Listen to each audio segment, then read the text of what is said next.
colleges that took money from the Middle Eastern regimes had 300% more anti-Semitic incidents than those that didn't accept funding from the Middle East. Robot grabs, then brutally slaughters worker, allegedly mistaking him for a box of paprika. I'm Stephanie Keith. And I am Tara Manjekovic, and we are unapologetically outspoken. Hey everyone, happy Monday and happy belated Veterans Day to all of those who served our community and our community. I sound like a police officer, our country. And for all those who still continue to serve, despite the fact that you're working for a government that literally doesn't care about you, and a president who fucks up sacred and time-honored military ceremonies every fucking time.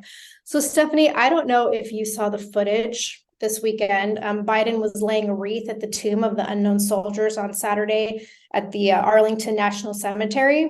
And it's like a very solemn and sacred ceremony for Veterans Day. But as usual, he was totally fucking lost. He had no idea what he was supposed to be doing. And he had to be directed where to stand by a US service member who was at the memorial. Like if you watch the video, you can see he puts the wreath on the stand.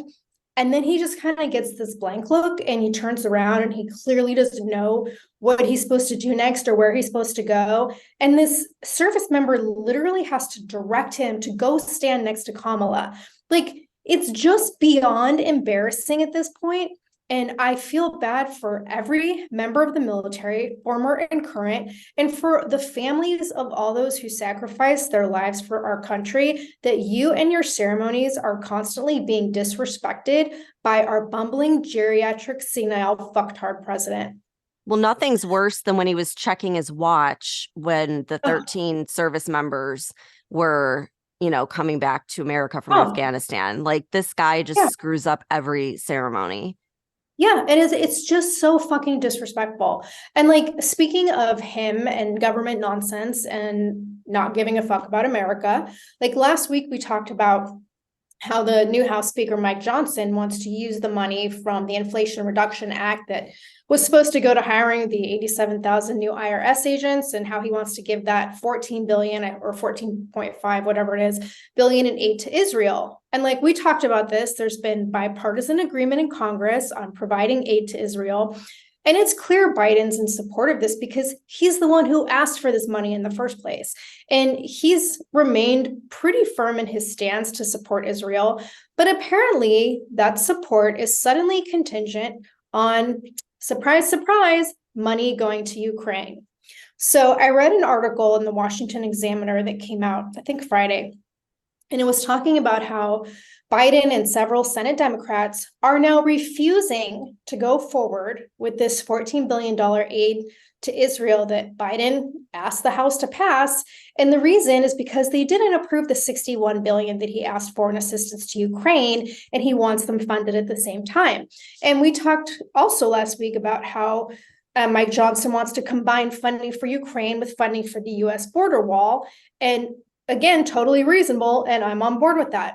But according to this article, it said, quote, Biden insisted that the aid to Israel be passed in one big bill with aid to Ukraine. He was so adamant that he threatened to veto any aid to Israel that was not paired with money for Ukraine. Republicans suspect that Biden took the opportunity of a new conflict in Israel to try to win Ukraine aid by attaching it to the more popular measure, end quote. And the article also brought up how this past Wednesday, a White House official told Politico that Biden, quote, will not accept a standalone Israel-only bill that fails to demonstrate America's commitment to standing up to Putin and his brutal aggression, and that doesn't provide urgently needed humanitarian assistance, end quote. Basically saying that any Israel bill that fails to include money for Ukraine is a no-go for the White House. And Stephanie, like, this is Monday, and it's 5 days away from the November 17th deadline for another possible federal government shutdown on Friday. And you've got House Republicans saying they're not going to back down on their refusal to continue supporting Ukraine unless Biden first agrees to secure the US-Mexico border. And now you have Biden coming up with this shit. So like, it's going to be really interesting to see how this plays out. Well, and it's like, how much more obvious can it be that Ukraine has leverage over Biden? Like, you Right. don't get our funding, then those recordings that we have of you accepting bribes are going public. I mean, it's so in your face obvious, but everyone just ignores it. And as usual, the Democrats are going to hold out until the final hour, and then the Republicans will cave. I guarantee it happens every time. And the Democrats always end up getting what they want. But Biden not accepting a single standalone bill for Israel is total bullshit. And this is the thing that Mike Johnson and the Republicans want to change. They think that everything should be a standalone bill, and it should, because the only reason you'd be against that is if you have something you're trying to sneak in that wouldn't get approved on its own due to its merits, like Ukraine. I mean, 500,000 lives, 500,000 lives have been lost because of this ongoing war in Ukraine.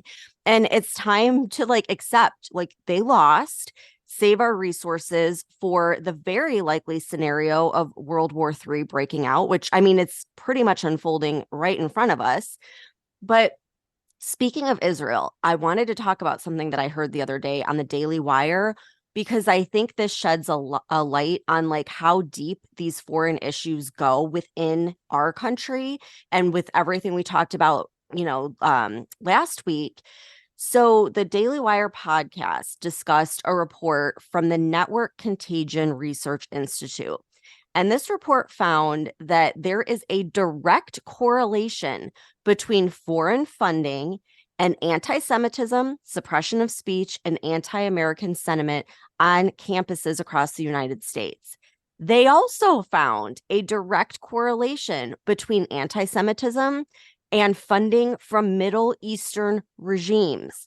So get this, from 2015 to 2020, colleges that took money from the Middle Eastern regimes had 300% more anti-Semitic incidents than those that didn't accept funding from the Middle East. Like, how clear cut is that? Yeah. And this is what's really surprising. Well, it's not surprising, but it's just like in your face. At least 200 American colleges and universities illegally withheld information about accepting $13 billion from foreign regimes. And that was only between the years of 2015 and 2019. So imagine how much they've accepted prior to that. And Yeah. I think that this really explains what is happening on these college campuses and everything we talked about last week, where it's like all of a sudden everyone is chanting that they want to murder Jews and all this crazy stuff. It's like, well, this explains it. Look at where they're getting their funding.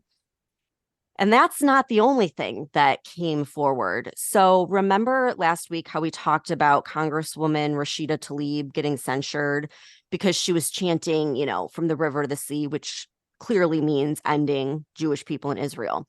Well, the Glenn Beck show reported that 7 members of her staff have ties to Hamas, like to the actual terrorist group. And so Are you surprised? I'm not surprised, but what I think was like an aha moment for me when I heard that was she's just one member of our government that has like 7 different people on that we know about with ties to a terrorist group that wants to destroy America.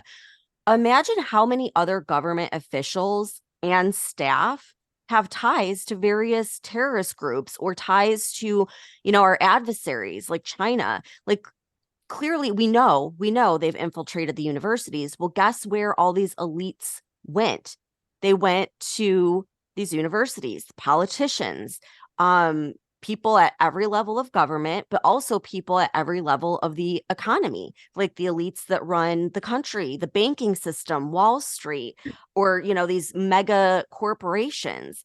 And so it was just kind of like eye-opening, because I always look at like the congresswoman, for example, but I didn't even think about all of their staff and how many of them are like directly linked to this. So it's really concerning.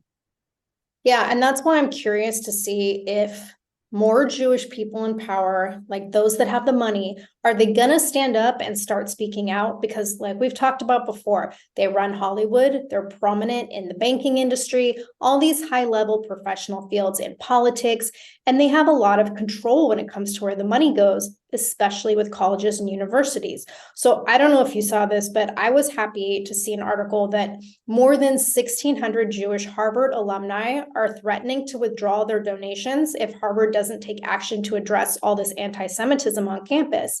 And I guess Columbia University announced on Friday that it suspended 2 pro-Palestinian student groups from campus because of their anti-Semitic protests. But let's be honest here, like, these schools are taking action because of the threat of millionaire and billionaire donors pulling funding. It has nothing to do with actually caring about anti-Semitism. It's about the fucking money.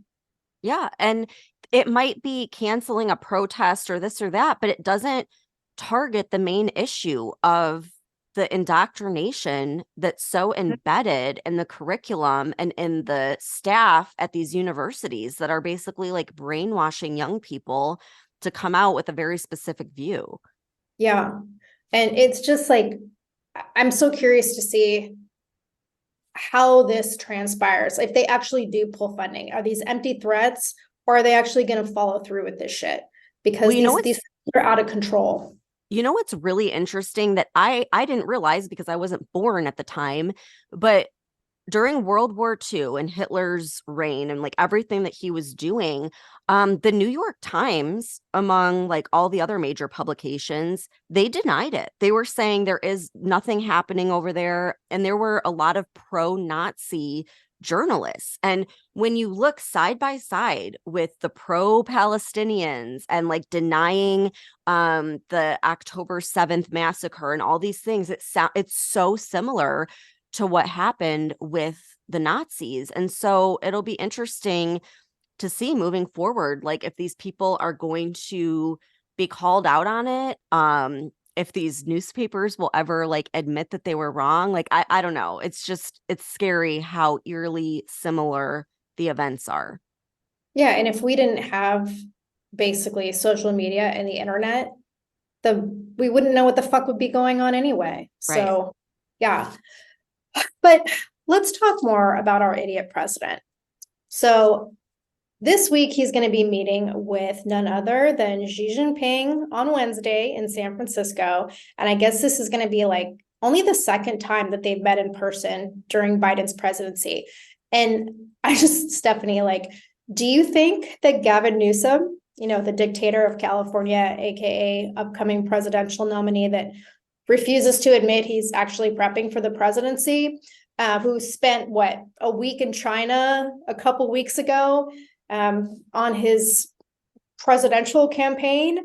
Do you think he's going to be there for this meeting so that he can basically like run interference and take over when Biden's adrenaline shot wears off, or he starts to fall asleep or wanders off the stage in a dementia haze, because he's now like the one that has the excellent diplomatic relationship with China?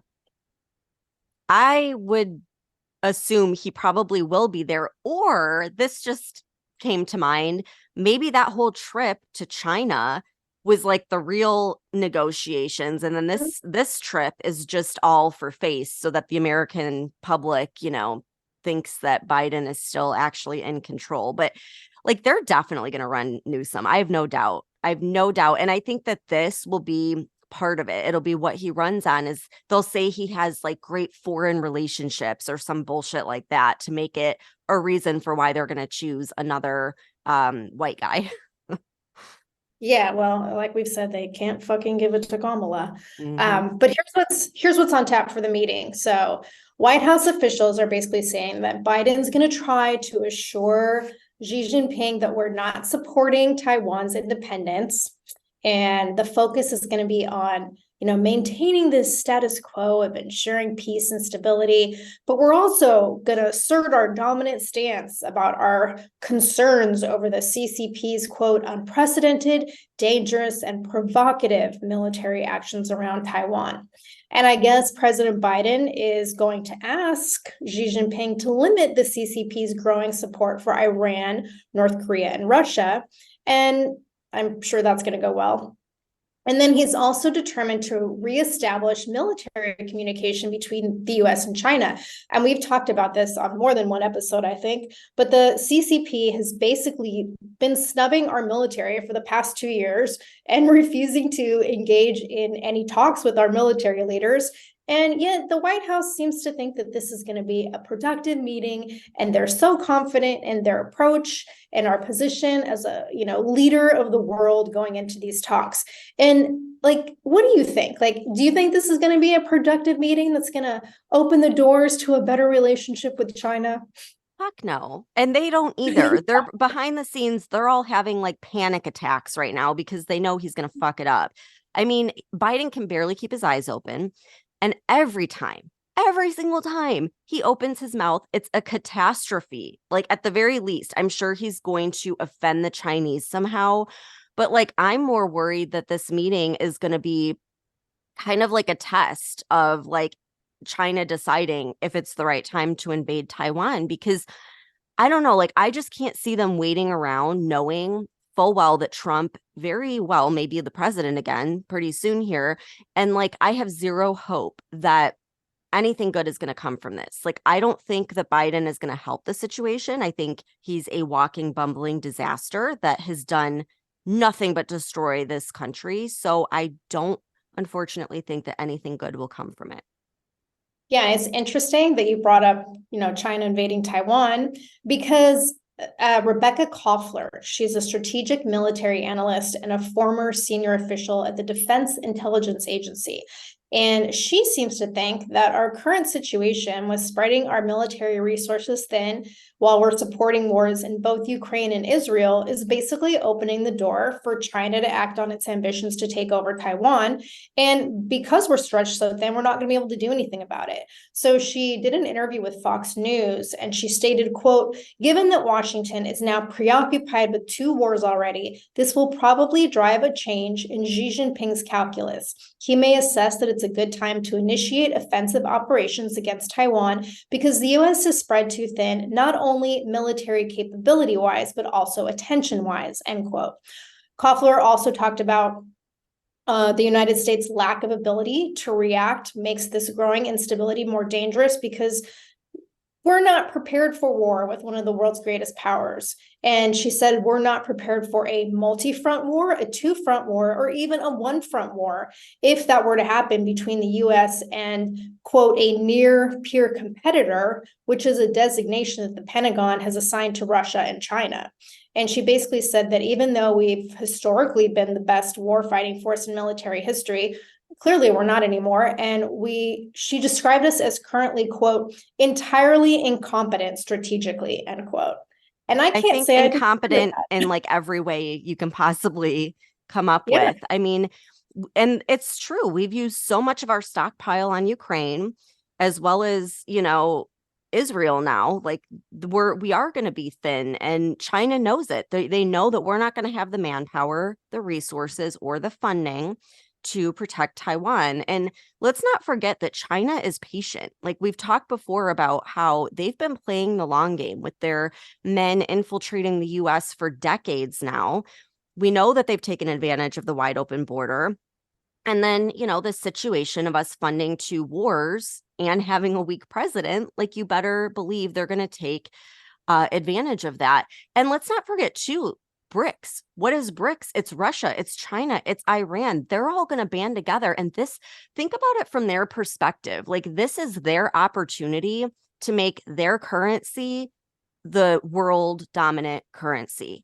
You don't think they're going to take advantage of that and like get the United States while we're down? I mean, and that's what I don't even think it's going to be like a nuclear fight or anything like that. It's going to be an economic one. They will destroy the United States by destroying the US dollar.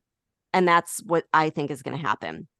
But speaking of China, I do have a positive story that I wanted to talk about from a town called Green Charter Township in Michigan.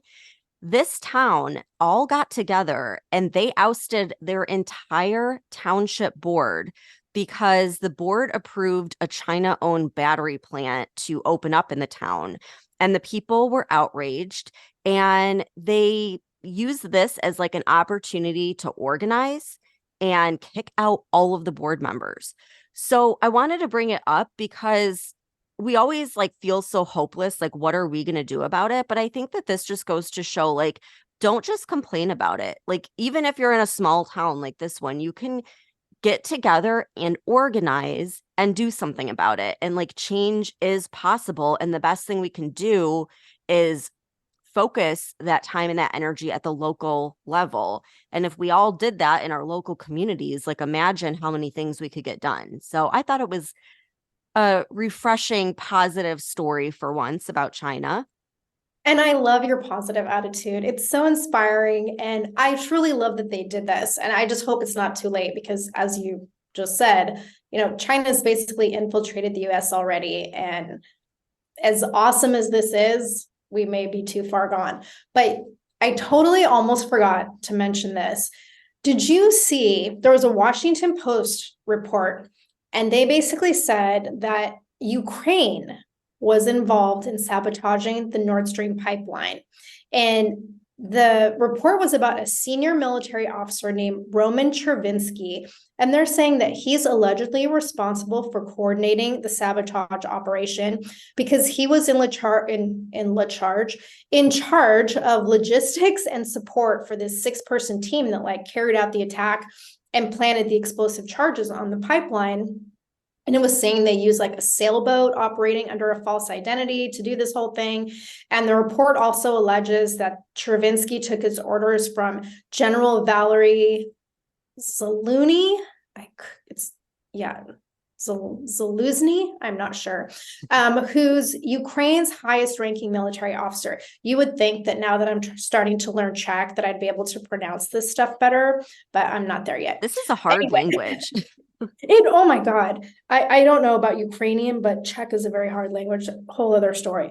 But anyway, Chervinsky is denying responsibility for the attack. And he's saying that he's being blamed because he's being persecuted for openly criticizing Zelensky. So, a few months ago, it came out that the Biden administration had US Navy divers plant explosives and blew up the Nord Stream pipeline, right? So was it us or was it Ukraine? Like, are we ever going to know the real story? No, we're never going to get the real story, just like we never get accountability. I mean, when have we ever like heard the real truth, or have they ever come out and said like, hey, this is what actually happened, we got it wrong? Like, they're just going to keep burying these stories with distractions.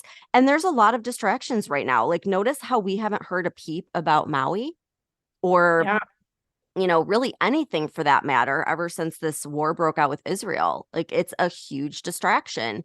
And there's so many things going on. It's easy for people to just forget and focus on the next set of problems. So I think that we'll forget about it. Most people will, but Russia, they're not going to forget about it. They know exactly what's going on. And so does China and the rest of the world. And, unfortunately, like, I don't think the truth will ever come out. Yeah, probably not. But okay. I can't even say this without laughing. Okay, I have to tell you this story. It's like totally unrelated to anything that we're talking about. But, we've talked about all this scary AI shit before. And so I want to end today's episode with this little story. So this article caught my attention because it was titled, quote, "Robot grabs, then brutally slaughters worker, allegedly mistaking him for a box of paprika." Like, that was the title of the article. And I was like, holy shit. How do you mistake a human being for paprika? That's a great question. So this article was in the Blaze over the weekend, and it's this man from South Korea who died last Tuesday. He was in his 40s, and he was apparently attempting to diagnose an issue with the robot sensors. And it was at this place called the Dongseong Export Agricultural Complex in the southern county of Goseong. And I guess there was an equipment test that was planned for later in the week. So according to the article, quote, "The paprika sorting robot, reportedly created and installed by the victim's employer, spotted the man with his sensors, figured him for a box of vegetables, then seized him using its arms and tongs. After grabbing the technician, the robot apparently smashed him against a conveyor belt. According to the Korean language Yonhap news agency, the victim's face and chest were crushed. He was taken to the hospital where he later died. End quote. Where he later died. So he was alive during this He was whole alive. incident? Yes, while being mutilated and like destroyed by a robot, right? Oh my God. Yeah, and the article goes on to talk about how like South Korea has the highest industrial robot density in the world by like a huge margin. And a lot of it has to do with the rising cost of minimum wage and how they've made robots price competitive. And the article gave an example that like a robotic chef can fry 50 chickens in an hour or cook up spicy rice cakes for 5 people in under 10 minutes, which I guess humans can't do with that same capacity. And according to police, they're saying like the murdering robot wasn't like an advanced or highly sophisticated AI robot.